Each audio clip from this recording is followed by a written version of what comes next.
오늘 우리에게 주시는 하나님의 말씀은 신약성경 사도행전 3장 1절에서 10절까지의 말씀입니다. 제가 보는 성경으로 신약 191쪽입니다.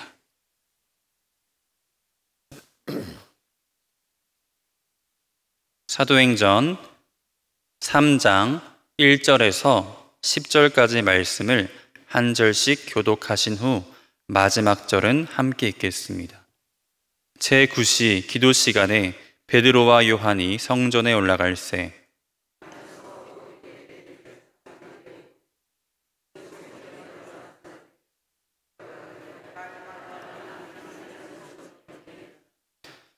그가 베드로와 요한이 성전에 들어가려 함을 보고 구걸하거늘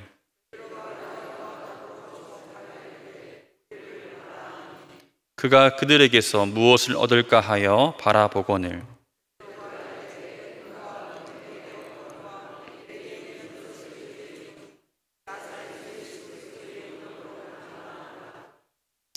오른손을 잡아 일으키니 발과 발목이 곧 힘을 얻고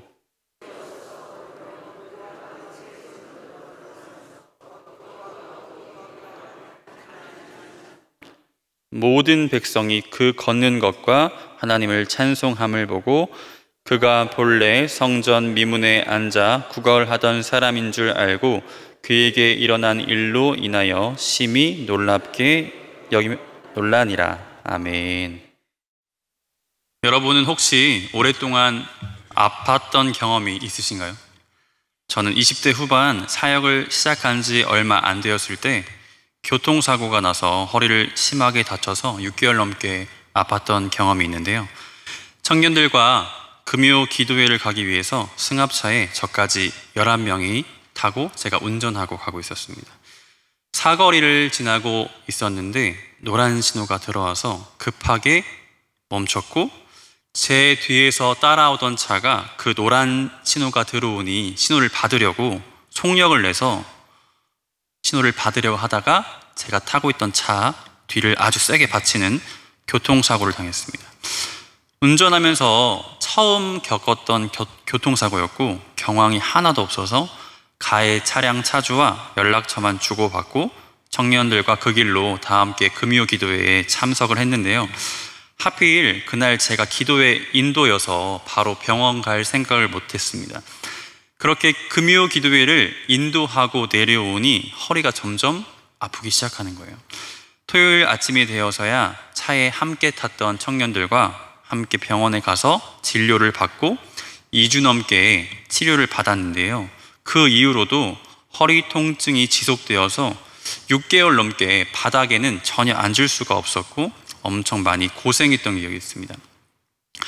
허리 통증 때문에 생활이 불편하고 고통스럽고 힘들었던 기억이 있는데요. 오늘 성경 속에는 아주 오랫동안 병으로 고통받고 있는 사람이 등장합니다. 성경은 이 사람이 태어나면서부터 걷지 못하는 사람이라고 소개하는데요. 2절입니다. 나면서 못 걷게 된 이를 사람들이 메고 오니 이는 성전에 들어가는 사람들에게 구걸하기 위하여 날마다 미문이라는 성전문에 두는 자라.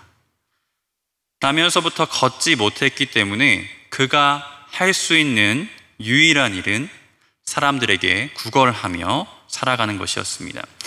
사람들에게 구걸하며 얻은 음식과 돈으로 생계를 유지하며 살아가고 있었습니다. 나면서 못 걷게 된 사람은 이 미문이라는 성전문에서 구걸을 하고 있었는데요. 당시 헤롯 성전은 총 8개의 문이 있었다고 하는데 성전문은 계급과 신분에 따라 사용할 수 있는 문이 각각 달랐다고 합니다. 그중 오늘 소개되고 있는 이 미문은 일반 평민들이 사용하는 문이었기 때문에 늘 많은 사람들로 붐비는 곳이었습니다. 미문이라 불리는 성전문은 겉으로는 평범하였지만 내부가 화려하게 장식되어 있었기 때문에 아름다운 문이다 하여 미문 이렇게 불렸습니다. 나면서 못 걷게 된 사람은 오늘도 어김없이 성전 미문에서 구걸하기 위해 나왔고 이곳에 앉아 오늘은 얼마나 얻을 수 있을까 하며 구걸하기 시작했습니다. 한편 예수님의 부활과 승천, 성령의 역사를 경험한 베드로와 요한이 복음 사역에 열심을 내고 있었는데요. 그리고 유대인들의 전통에 따라 기도 시간이 되자 성전으로 발걸음을 옮겼습니다. 유대인들은 기도 시간을 정해서 기도하는 전통이 있었는데 오전 9시, 오후 12시, 오후 3시에 이렇게 기도 시간을 정해놓고 기도하였습니다. 그래서 그 시간이 되면 사람들은 성전으로 모여들었고 기도 시간이 가까워질수록 성전으로 들어가려는 사람들로 인해 성전문 주변은 많은 사람으로 붐비게 되었습니다. 이렇게 사람이 많이 다니는 민문에서 나면서부터 못 걷게 된 사람은 구걸하고 있었습니다. 그는 분주하게 이 성전 민문으로 오가는 사람들을 향해 목이 터져라 큰 소리로 외칩니다. 여러분, 저는 태어날 때부터 걷지 못하는 안진뱅이입니다. 저를 도와주세요. 제발 저에게 먹을 것을 좀 주세요. 하지만 많은 사람들은 그의 간절한 외침을 외면하였습니다. 기도 시간이 다 되어 발걸음을 재촉하는 사람들에게는 귀찮은 존재일 뿐이었습니다. 또한 당시 유대 사회에서 장애를 가지고 있는 사람들에 대한 편견과 오해가 있었습니다. 장애를 가지게 된 사람들에 대한 잘못된 생각이 있었습니다. 장애는 죄의 결과라고 생각했던 것입니다. 자신이나 부모가 죄를 많이 지어서 하나님으로부터 벌을 받았다라고 생각했던 것입니다. 또한 율법의 기준으로 장애를 가진 사람을 부정하게 여겼습니다. 그래서 유대인의 율법에 따라 부정한 사람과는 가까이 하지 않으려고 하였습니다. 때문에 사람들에게 장애를 가진 부정한 죄인이 사람 많은 곳에 나와 있는 모습 자체가 저주와 정죄의 대상이었던 것입니다. 그래서 대부분의 사람이 그를 그냥 지나쳐 버렸고 손가락질 하였던 것입니다. 나면서부터 못 걷게 된 사람은 기도 시간이 다 되어 미문을 통해 성전으로 들어가는 베드로와 요한을 발견하였고 그는 여느 때와 같이 무엇을 얻을 수 있을까 하며 구걸합니다. 저는 태어날 때부터 걷지 못하는 안진뱅이입니다. 저를 도와주세요. 제발 저에게 먹을 것을 주세요. 그런데 기도하러 가던 베드로와 요한은 자신을 향해 구걸하는 사람의 소리를 듣고 그를 주목하여 바라보기 시작합니다. 그리고 베드로가 말합니다. 우리를 보라. 은과 금은 내게 없지만 내게 있는 이것을 너에게 주노니 나사렛 예수 그리스도의 이름으로 일어나 걸으라. 그리고 베드로가 그 사람의 오른손을 잡아 일으켰습니다. 그때 발과 발목에 힘이 생겼고 일어나 걷게 되는 놀라운 일이 일어났습니다. 뿐만 아니라 그는 걷기도 하고 뛰기도 하며 하나님을 찬송하였고 그 모습을 본 많은 사람들이 놀라게 됩니다. 오늘 본문의 다음 장인 사도행전 4장을 보면 이 사람은 태어나서 40년 동안 걷지 못한 사람이라고 기록합니다. 태어나서 40년 동안 한 번도 걸어보지 못한 사람이 일어났을 뿐만 아니라 걷기도 하고 뛰기도 하는 놀라운 기적이 일어나게 된 것입니다. 이것이 오늘 우리가 함께 읽은 성경의 이야기입니다. 이제부터 조금 더 깊이 있게 생각해 보려고 합니다. 여러분, 날 때부터 걷지 못하는 사람에게는 두 가지 문제가 있었습니다. 첫 번째는 무엇인가요? 먼저는 오늘 당장 먹을 양식이 없다는 것이었습니다. 그래서 날마다 성전 미문에 앉아 오늘의 필요를 위해 사람들에게 구걸하고 있었습니다. 그리고 또 한 가지 문제는 나면서부터 걷지 못하게 되는 문제를 가지고 있었습니다. 그런데 여러분, 이 사람이 가지고 있던 문제 중에 어떤 문제가 더 큰 문제일까요? 어떤 문제가 이 사람의 인생에서 더 중요하고 더 큰 문제인가요? 맞습니다. 날 때부터 걷지 못하는 문제가 이 사람의 인생에 더 중요한 문제입니다. 이 문제가 이 사람을 가장 힘들게 하는 문제였습니다. 나면서부터 걸을 수 있었다면 최소한 성전 미문에 앉아 구걸하는 인생은 되지 않았을 것입니다. 나면서부터 걷지 못하는 문제가 이 사람의 인생을 힘들게 하고 어렵게 하는 더 중요한 문제였습니다. 이 사람은 평생 자기 삶의 가장 중요한 문제를 해결하지 못하고 있었습니다. 자신의 재정적인 형편상으로 어려웠을 것이고, 그리고 당시 의학 기술의 부족함으로 인해 자신의 문제를 해결할 수 없었습니다. 그래서 이 사람은 인생의 가장 중요한 문제를 포기하고 살아갔던 것입니다. 어떤 방법으로도 자신의 문제를 해결할 수 없고 절대로 고칠 수 없는 병이라고 생각하며 살아갔습니다. 누구도 이 문제를 해결할 수 없다고 생각하며 살아갔습니다. 그래서 인생에서 더 중요한 문제, 가장 중요한 문제를 뒤로 제쳐두고 살아갔던 것입니다. 그렇다면 이 사람의 관심사는 무엇이었습니까? 그의 관심사는 오직 오늘 얼마를 얻을 수 있을까에 있었습니다.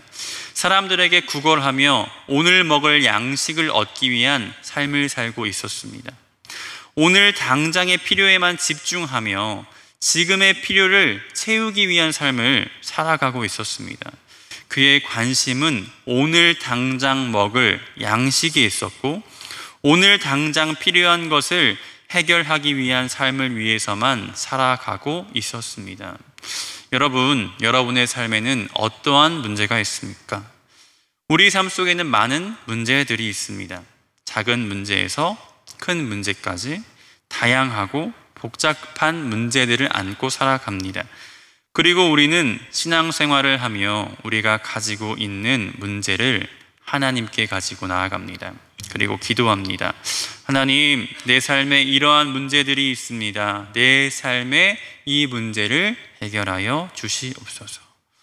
하나님, 우리 자녀가 좋은 학교에 진학할 수 있도록 도와주시옵소서. 우리 자녀가 좋은 직장에 취업하고 좋은 배우자 만날 수 있게 도와주시옵소서. 하나님, 사업장에 복을 주시고, 하나님, 내가 가지고 있는 질병 치료하여 주시옵소서. 지금 내가 가지고 있는 어려움의 문제를 해결하여 주시옵소서. 우리는 이렇게 지금 당장 해결해야 할 삶의 문제들을 가지고 하나님 앞에 나아가 기도합니다. 물론 우리 삶에 지금 당장 해결되어야 할 문제를 위한 기도가 필요합니다. 하나님의 도우심을 구하며 기도하며 나아가야 합니다. 하지만 우리가 하나님 앞에 하는 기도의 대부분이 당장 눈앞에 처한 문제와 어려움의 해결에만 관심이 있다는 것입니다. 우리의 모습은 마치 나면서부터 걷지 못하게 된 자가 자신의 가장 중요한 문제는 뒤로 제쳐두고 우리의 더 중요한 문제, 가장 중요한 문제는 삶의 뒤로 밀어두고 매일의 일용한 양식만을 구하며 살아가는 모습이 바로 우리의 모습입니다. 여러분, 우리 삶에 더 중요한 문제가 있습니다. 우리 삶에 반드시 해결되어야 할 중요한 문제가 있습니다. 우리 인생에는 각자 말 못할 고민, 또 중요한 문제가 있습니다. 어떠한 문제는 너무나 우리의 삶을 어렵게 하고 힘들게 하여서 가장 가까운 지인과 가족에게도 심지어 배우자에게도 이야기하지 못하는 문제도 있습니다. 이 문제는 절대로 해결될 수 없어 라고 생각하며 삶의 뒤로 밀어둔 문제가 있을 것입니다. 그 문제만 생각하면 한숨이 나오고 기도가 나오지 않는 문제가 있을 것입니다. 이 문제는 절대로 해결될 수 없지. 이건 불가능해. 오랜 시간 내 삶을 힘들게 하고 어렵게 한 이 문제는 해결될 수 없다며 포기하고 삶의 뒤로 밀어둔 문제가 있을 것입니다. 사랑하는 성도 여러분, 여러분 삶에 가장 어려운 문제, 누구에게도 말하지 못하는 고민과 문제를 가지고 예수님 앞에 나아가시기 바랍니다. 우리 삶의 더 중요한 문제, 가장 중요한 문제를 가지고 예수님께 나아가야 합니다. 그런데 우리는 더 중요한 문제들을 뒤로 하고 살아갑니다. 나면서부터 걷지 못했던 사람이 40년 동안이나 걸을 수 없었지만 자신이 가지고 있는 이 가장 중요한 문제는 바라보지 못한 채 한 푼만 주세요, 한 푼만 주십시오 구걸하며 당장의 필요만을 구하며 살아가는 모습이 우리의 모습입니다. 우리도 40년 동안 한 번도 걷지 못한 사람처럼 인생의 가장 중요한 문제를 바라보지 못하고 있습니다. 가장 중요한 문제를 제쳐두고 살아가고 있습니다. 지금 필요한 것, 당장 해야 하는 것, 해결해야 하는 문제만 하나님 앞에 열심히 구하고 있지 않는지 돌아보아야 합니다. 여러분, 우리가 가지고 있는 인생의 가장 중요한 문제를 예수님께 가지고 나아가시기 바랍니다. 누구도 해결할 수 없는 그 문제를 예수님께서 고치시고 회복하시고 해결하여 주실 것입니다. 제 친구의 간증을 하나 소개하고 설교를 마무리하려고 합니다. 대학교 때 신앙생활하며 만난 이 친구는 중학교 때 부모님이 이혼하셨습니다. 부모님이 각각 다른 남성과 다른 여성과 재혼하셔서 살고 계시는 상태였습니다. 그래서 이 친구는 학교가 끝나고 집에 가면 어머니와 새 아버지와 살고 있었습니다. 이 친구에게 한 가지 기도 제목이 있었는데요. 이 친구의 기도 제목은 부모님과 한 집에 같이 사는 것이었습니다. 하나님 앞에 가정이 회복되는 것이 이 친구의 기도 제목이었습니다. 여러분, 어떻게 생각하세요? 이 문제가 쉽게 해결될 수 있을까요? 당시 대학생인 제가 생각하기에 이거 쉽지 않은데 라고 생각이 들었습니다. 지금 시간이 많이 지나고 결혼을 하고 가정을 이루어 살면서 다시 생각해 봤더니 이 문제 정말 해결되기 쉽지 않다는 생각이 듭니다. 부모님이 이혼하고 그냥 각각 따로 사시면 모르겠는데 부모님이 각각 다른 사람과 재혼하셔서 살고 있는 이 상황에 부모님이 그 상대방과 다시 정리하고 원래의 부부로, 원래의 가정으로 돌아간다는 것이 지금도 그렇고 당시 친구에게 기도 제목을 들었을 때는 정말 말도 안 되는 일이라는 생각이 들었습니다. 그런데 이 친구는 늘 그 기도 제목을 사람들에게 나누었고요. 계속 그 기도를 해 나갔습니다. 여러분, 이 말도 안 되는 기도 제목 어떻게 되었을까요?